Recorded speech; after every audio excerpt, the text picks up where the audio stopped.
कि आप एक मिठाई का कोई खिलौना खरीद करके ले आवे और उसके बारे में निर्णय करें कि इसको सिर की ओर से खाए कि पूंछ की ओर से खाए कि पैर की ओर से खाए, तो क्या जहां केवल मिठाई ही मिठाई है वहां कोई अंतर है क्या? और इसका अर्थ यह है कि हनुमान जी का अभिप्राय यह है कि यदि सब ब्रह्म है और मैं ब्रह्म से अभिन्न हूं, तो इसका अर्थ नहीं कि सिंहासन पर बैठ करके मैं लोगों से कहूं कि मैं ब्रह्म हूं, तुम मुझे प्रणाम करो। इसका अर्थ है कि अगर वो ब्रह्म है तो अपने आप को दास बना करके सेवा करने में आनंद का अनुभव करते हैं। मानो वो एक सूत्र है और वही सूत्र परशुराम जी के संदर्भ में थोड़ा गड़बड़ा गया था। क्या परशुराम जी ने अपने को क्षत्रिय मान लिया, उसको नाटक में कह लीजिए, लोक शिक्षा के लिए कह दीजिए, पर भगवान राम पूर्ण परब्रह्म परमात्मा है, परशुराम जी भी राम ही है, वो अंशावतार है, और दोनों में अंतर कोई कही। और वो कल के प्रसंग में जो लोग रहे होंगे कल वो उसको सूत्र को जोड़ लेंगे कि जब भगवान श्री राम और परशुराम का मिलन हुआ तो परशुराम जी के चरणों में भगवान श्री राम ने प्रणाम किया। फिर वही सूत्र है कि वो प्रणाम किया। अगर भगवान राम को यह लगता कि मैं तो बड़ा हूं, पूर्ण हूं, परशुराम तो मेरे अंश है, मैं इनको क्यों प्रणाम करूं? पर उसका उत्तर यही है कि आप अपना सिर छूते हैं और आप अपना पैर छूते हैं, तो क्या कोई आपको ऐसा लगता है कि सिर छूने पर हाथ बड़ा हो गया और पैर छूने पर हाथ आपका छोटा हो गया? वो तो कोई अंतर ही नहीं है। कोई प्रणाम करे, प्रणाम ले न ले, इसलिए पूर्ण ब्रह्म में अभिमान तो तब होता है जब व्यक्ति को अपने से दूसरा छोटा प्रतीत हो। इसलिए उन्होंने कुछ नहीं अभिमान पाला, सब राजाओं ने प्रणाम किया, तो भगवान राम ने भी प्रणाम किया और परशुराम ने भी। प्रारंभ में समस्या ही है। एक बात तो श्री राम को देखते ही बिल्कुल तन्मय हो गए, भाव में विभोर हो गए। पर वो जो बात कही जा रही थी, श्री राम की सुंदरता देखते देखते अचानक उनकी दृष्टि चली गई। अरे मैं तो आया था धनुष तोड़ने वाले को दंड देने के लिए। जब उन्होंने देखा तो देखे चाप खंड महिदारे। बस जब खंड को देखिएगा तो क्रोध होगा और खंड के पीछे अखंड को देख लीजिए। बस सूत्र तो यही, संसार में सब खंड ही खंड तो है। सारे ब्रह्मांड में पहले महाद्वीपों का खंड हुआ, का महाद्वीप में फिर देश का खंड हुआ, देश में फिर प्रांत का खंड हुआ, प्रांत में फिर जाति का खंड हुआ, जाति में फिर उपजाति का खंड हुआ, और इस तरह से खंड ही खंड दिखाई दे रहा और सारे खंड आपस में लड़ रहे हैं। पर खंड के पीछे जो अखंड है, ज्ञान अखंड एक सीतावर, जैसे दानों का एक माला जो है वो अलग अलग दिखाई देने पर भी उसके पीछे एक धागा है, इसी प्रकार से अलग अलग दिखाई देने के पीछे जो एक था, परशुराम जी ने जब तक उनको देखा शांत रहे। पर जो ही खंड पर दृष्टि गई तो फिर झगड़ा शुरू। किसने तोड़ा, क्यों तोड़ा, क्यों तोड़वाया गया? फिर श्री राम से तो दृष्टि हट गई और जनक जी से बातचीत शुरू हो गई। क्या बोले? कहूं जल जनक धनुष के तोड़ा। मूर्ख, सबसे पहले तो मैं तुझसे पूछूंगा, तोड़ने वाले की खबर तो मैं बाद में लूंगा, पर ये किसने तोड़ा और तूने क्यों तोड़वाया? यही तो सारा झगड़ा है। किसने किया, क्यों किया, कैसे किया?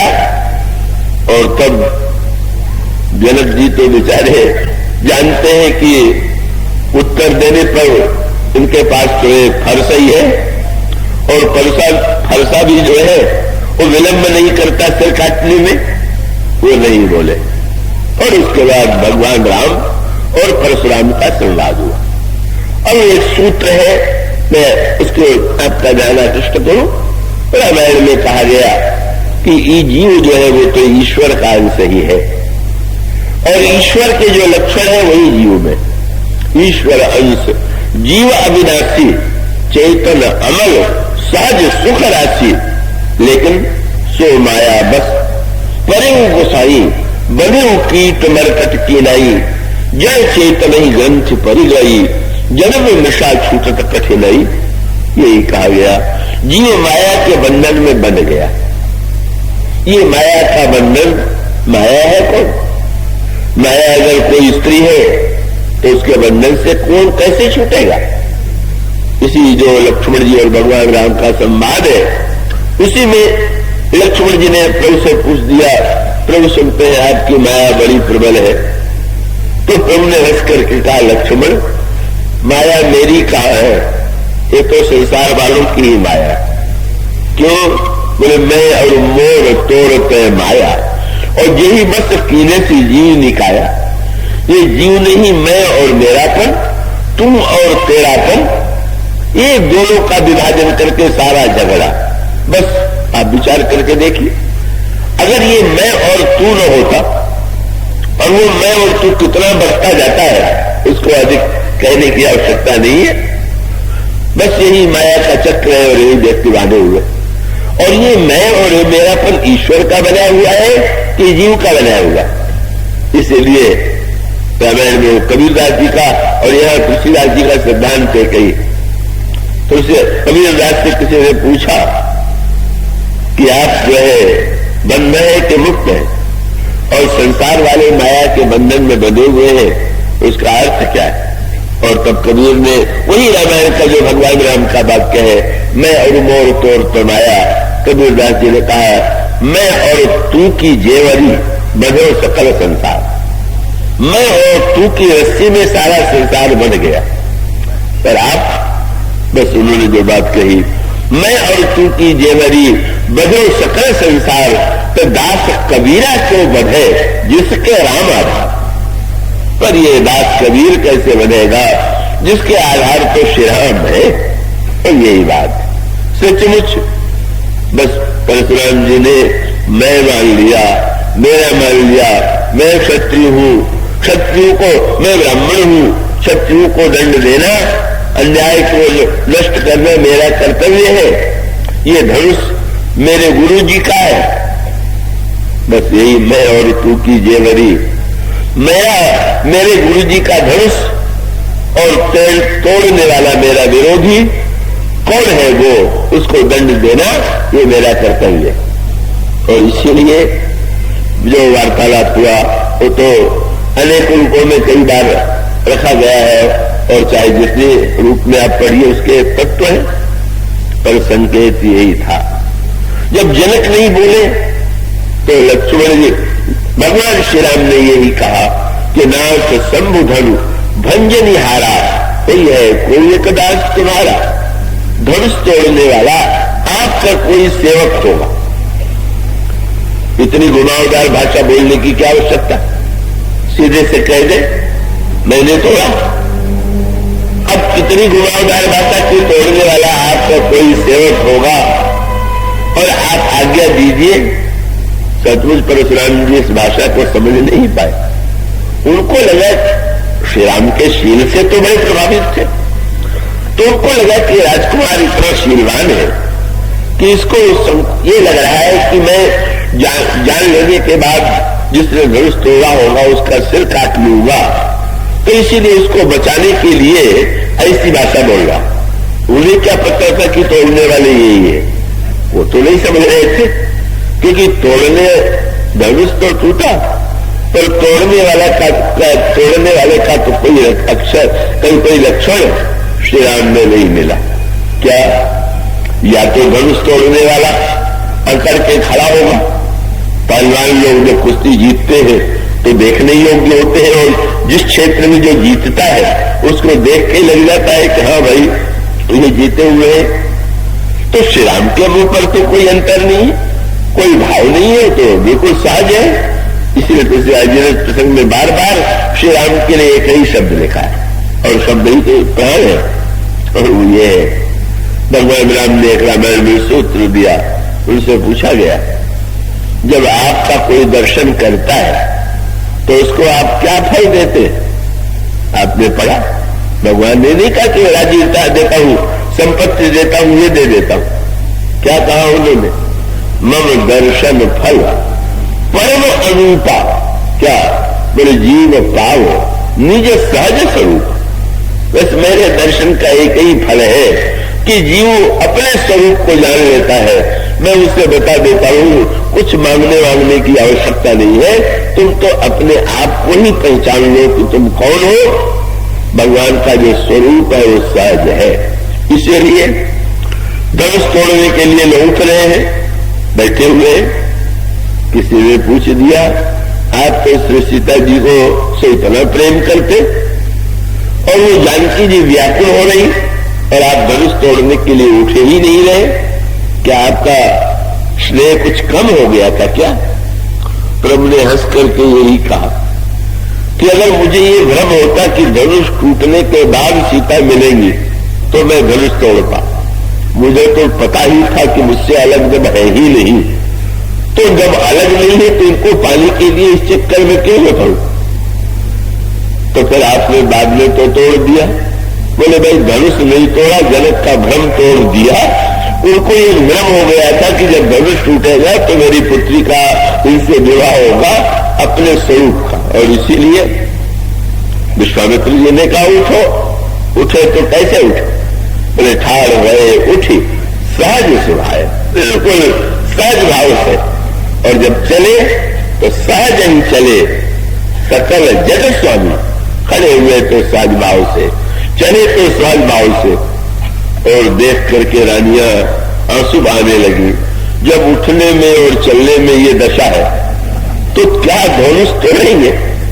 कोई विचित्र लग ही नहीं रहा है कि किसी बड़े कार्य को करने के लिए कितनी सावधानी से उठा जाता है। लगता ही नहीं कि चलने में कोई गति में सहज भाव से जैसे आए थे वैसे चले जा रहे हैं। पर सहज तो सहज ही है, वो अपने सहज में, इसलिए टूट गया तो उसके लिए क्या अंतर? न टूटता तो क्या उसके लिए अंतर?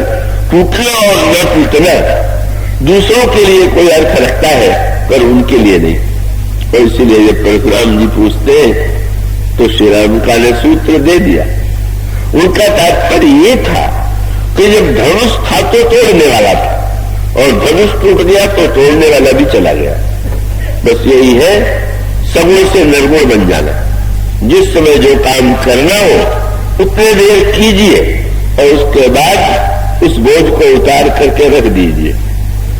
आप अध्यापक हैं, व्याकरण के तो पढ़ाइए, पर घर में बच्चे से गोद में लेते ही व्याकरण के अध्यापकत्व को भूलिए।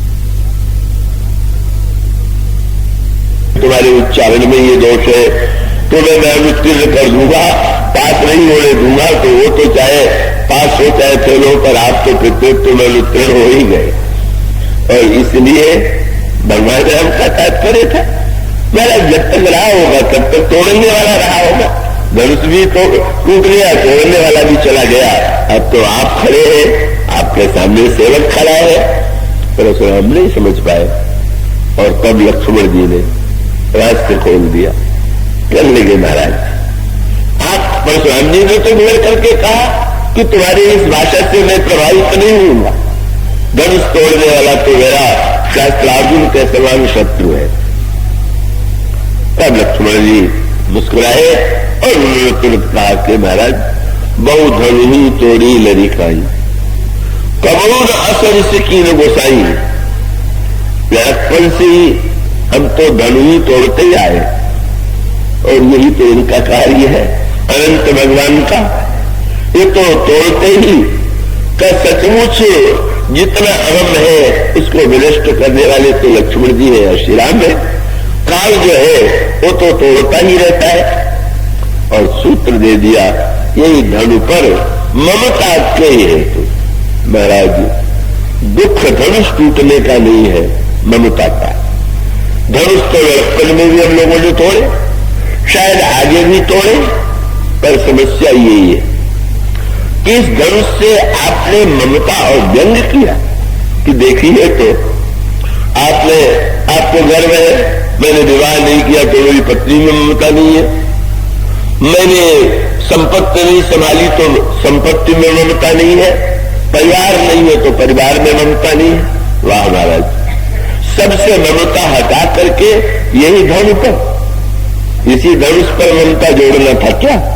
न धनुष आपका, न आपको गुरुजी ने दिया, न उन्होंने संभालने का भार दिया, और आप अपने आप को इतना कष्ट दे रहे हैं। आगे चलकर के लक्ष्मण जी ने कहा, धनुष तो जोड़ने वाला नहीं, बैठी हो ही पैर गिराने, आपका पैर दर्द कर रहा होगा। उनको लगता था कि हंसी उड़ा रहा है, पर वो बात तो सही कह रहे थे। सारा दुख तो है मैं और तू की जेवरी बदल सकल संसार। परशुराम जी बार बार कहने लगे, मुझे ब्राह्मण साधारण मत समझना, मैं जिस विश्व सुनाऊं तो ही बस मैं और मोर का जो ऐसा भाषण दिया, ये सारे। अगर परशुराम जी के समान भगवान भी अपने को क्षत्रिय मान लें तो क्या होगा? तब तो युद्ध ही होता, युद्ध होते ही आया था। पर उन्होंने जब कहा कि बाल ब्रह्मचारी अति कोई विश्व विदित क्षत्रिय कुल द्रोही, तो भगवान श्री राम का बड़े ही क्षत्रिय के रूप में, पर ईश्वर की कौन सी जात है? कभी मछली बना, कभी कछुआ बना, कभी शूकर तक बन गया, कभी ब्राह्मण बन गया, कभी क्षत्रिय बन गया, कभी जड़ बन गया, कभी चेतन बन गया, और सचमुच है तो सब वही ही। ऐसी स्थिति में अंत में आप यही पाएंगे। भगवान राम जो वाक्य बोल रहे थे उसके लिए तुलसीदास जी ने कहा कि वो सुनने में कोमल था, पर उसमें बहुत बड़ा उपदेश भी था।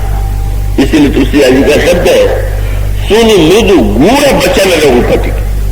भगवान का शब्द सुनने में मधुर है, पर भीतर से बड़ा गूढ़ है। तो एक ही बात करें इस प्रसंग में, उन्होंने ये कहा कि तुमने धनुष तोड़ दिया तो तुमको तो गुण है, तो गुण का अभिमान होगा। मैंने तोड़ा, तुमने सचमुच इतने बड़े धनुष को तोड़ा है तो अभिमान होगा। भगवान राम ने कहा, महाराज मुझ में और आप में तो बहुत बड़ा अंतर है। तो ऊपर से तो स्तुति है और भीतर से उपदेश। क्या? तो महाराज मुझ में तो गुण है ही नहीं, और आप में।